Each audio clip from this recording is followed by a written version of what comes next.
এই দেওয়ানি কার্যবিধি 1908 এটা সর্বপ্রথম বিধিবদ্ধ হয় কত সালে? সর্বপ্রথম 1859 সালে। এটা দেওয়ানি কার্যবিধি 1908 এটা পাস হওয়ার পূর্বে ধারা ছিল কয়টি?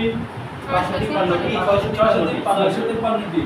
এই যে দেওয়ানি কার্যবিধি 1908 আমরা এটা করতে আছি, এটার প্রকাশকাল কত?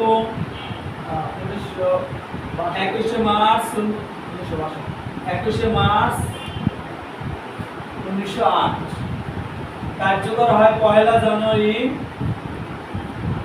1909। এটা ধারা কয়টি আপনারা পড়ছেন? 158টি। এর বিধি আদেশ কয়টি? আদেশ 51টি। আইটি এই দেওয়ানি কার্যবিধি কয়টা ভাগে বিভক্ত? দুটি ভাগে। ধারা এবং আদেশ। আদেশ কয়টি? আদেশ 51টি। এর 558 আদেশ 51টি। হ্যাঁ। বিধি কয়টি? 598টি। হ্যাঁ। তারপর হচ্ছে তফসিল কয়টা? তফসিল হয় 3টি। এই যে এখানে একটা ভুল বলে, তফসিল হলো 5টি। যদি জিজ্ঞেস করি বর্তমানে বলবৎ কয়টা? 3টি। তখন অ্যানসার হবে কয়টি? 3টি। বিষয়টা ক্লিয়ার? তাহলে যদি প্রশ্ন আসে তফসিল কয়টা? 5টি। যদি বলে যে বর্তমানে কার্যকর আছে কয়টি? 3টি। এখন 5টি তফসিল কি কি? প্রথম তফসিলে আদেশ এবং বিধি সমূহ নিয়ে আলোচনা করছে, আদেশ বিধি। হ্যাঁ। দ্বিতীয় তফসিল বাতিল। তৃতীয় তফসিলে আছে কালেক্টর কর্তৃক ডিগ্রি জারি। হ্যাঁ।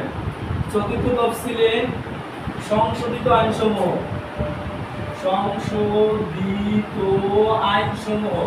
পঞ্চম তফসিল বাতিল। ঠিক আছে?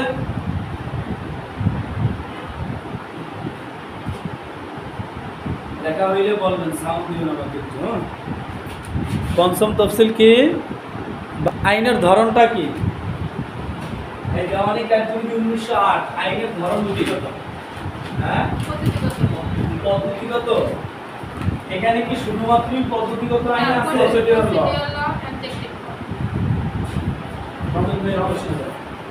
আপনাদের প্রশ্ন আসলে দেওয়ানি কার্যবিধি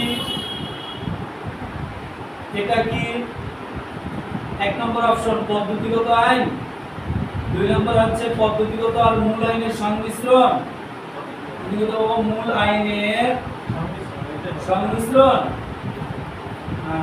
নাকি 3 নম্বরে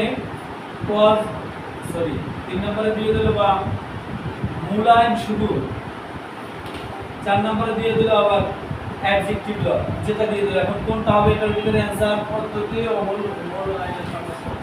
এই বিষয়টা জানেন? আইনের ধরন কি? পদ্ধতিগত আইন। যদি এক কথায় প্রশ্ন আসে যে আইনের ধরন কি, তখন আপনাকে বলতে হবে এটা পদ্ধতিগত আইন। যদি এই অপশনটা থাকে,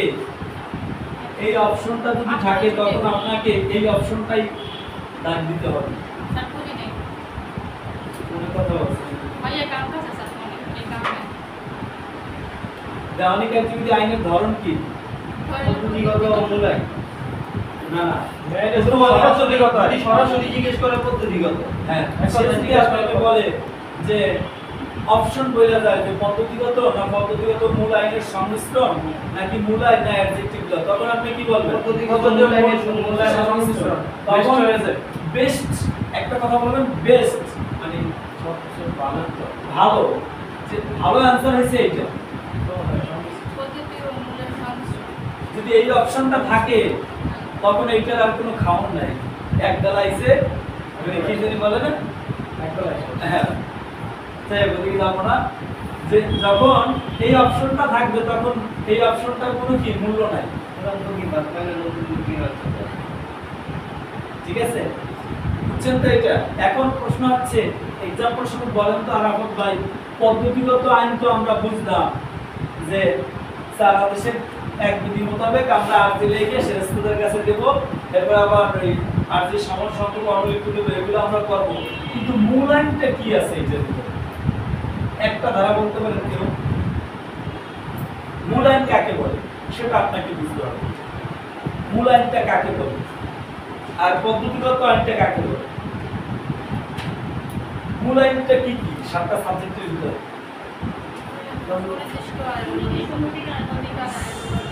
সুনির্দিষ্ট আদালতে দণ্ডনীয় যে আইন দিয়ে মামলা করা হয়, যে আইনে প্রতিকার আছে এবং শাস্তির বিধান বর্ণিত আছে সেটাকে আমরা কি বলি? মূল আইন। মূল আইন।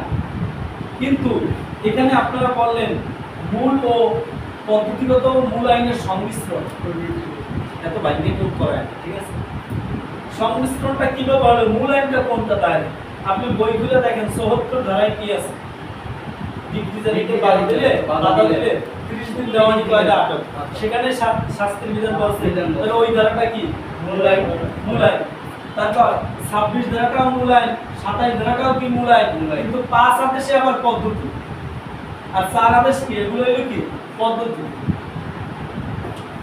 এগুলো কেউ ডিগ্রি জানে না। তারপরে স্যার কি ধারা কত? এই 36 না 37 এ হ্যাঁ, 6 মাসে দেওয়ানি কারাগার আটক। হ্যাঁ, এরপর হইলো 58 ধারায় কি আছে? 50 টাকার বেশি হইলে 6 মাস, 6 মাস আর 50 টাকার কম হইলে 6 সপ্তাহ। 6 সপ্তাহ। সেটাও তো এইভাবে কি?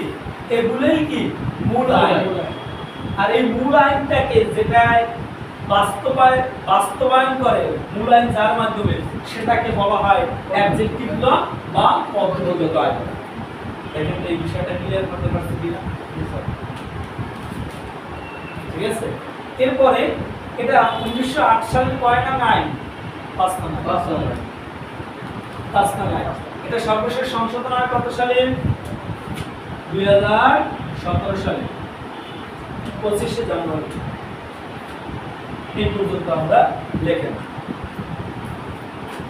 একটা কিন্তু অনেক সময় নিলাম।